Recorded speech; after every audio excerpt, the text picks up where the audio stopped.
Now at 11 and streaming on CBSN Bay Area, 2 police officers shot during protests in Lousiville tonight after a grand jury declined to charge police officers for killing Breonna Taylor, a black woman whose death has sparked nationwide outrage. The 26-year-old was shot in her apartment as police were serving a drug warrant. Her boyfriend says he believed the police were intruders. He fired a single shot. Police returned fire, hitting Taylor 6 times.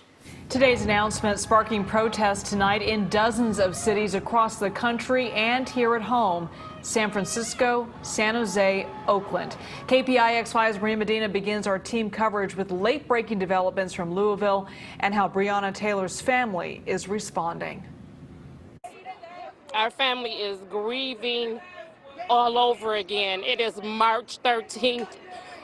All over again. In Louisville, where police shot and killed Breonna Taylor, protests stretched into the night. Despite the city's new curfew to curb violence and vandalism, and the governor's order for the state National Guard to protect the city's infrastructure. Officer down, right there. But just after 8:30, police confirmed 2 Louisville Metro officers responding to the civil unrest were shot. They were expected to survive. So we need people to stay safe, so that we can continue to exercise our voice, continue to protest, but we got to turn that protest into power and change the laws. Breonna Taylor's family and attorney expressed their outrage over the grand jury's decision to charge only fired officer Brett Hankinson for endangering Taylor's neighbors when he fired his gun. It is so insulting that you would say that the neighbors' lives mattered more than Breonna Taylor's life. Justice is not often easy. It does not fit the mold of public opinion, and it does not conform to shifting standards.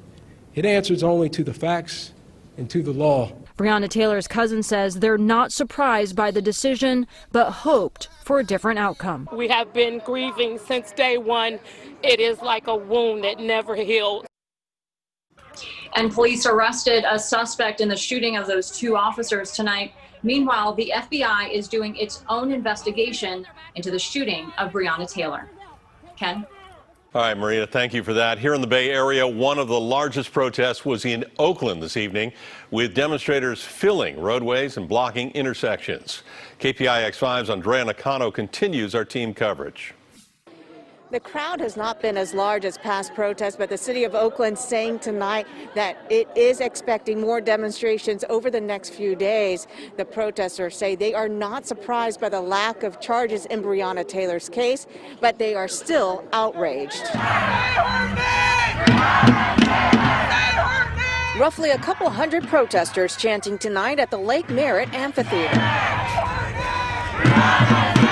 There's just no justice for my people, and that's just the truth. We got to end white silence. We got to stand up for our black brothers and sisters. These protesters marched to City Hall, directing lasers at our chopper above and to our videographer getting footage on the ground. They also shut down intersections along the way as they demanded justice for Breonna Taylor. I wasn't surprised. I don't have a very high expectation of justice in this country.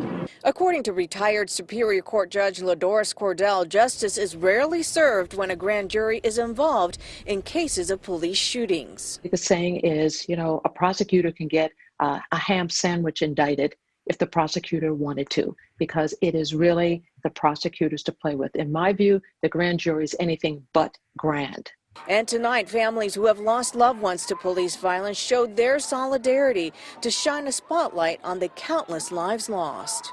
When we show that this is not no single occurrence or isolated situation, when we bring all these families together, it's undeniable what is happening when it comes to police murder in this country.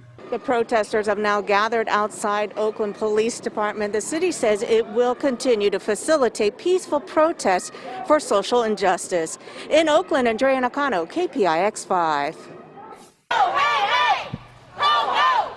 These racist cops have got to go! Hey, hey! More than 100 protesters also marching through San Francisco's Mission District, closing down part of 17th Street. Police lined up in riot gear in front of the Mission Police Station, but there didn't appear to be any major confrontations with officers.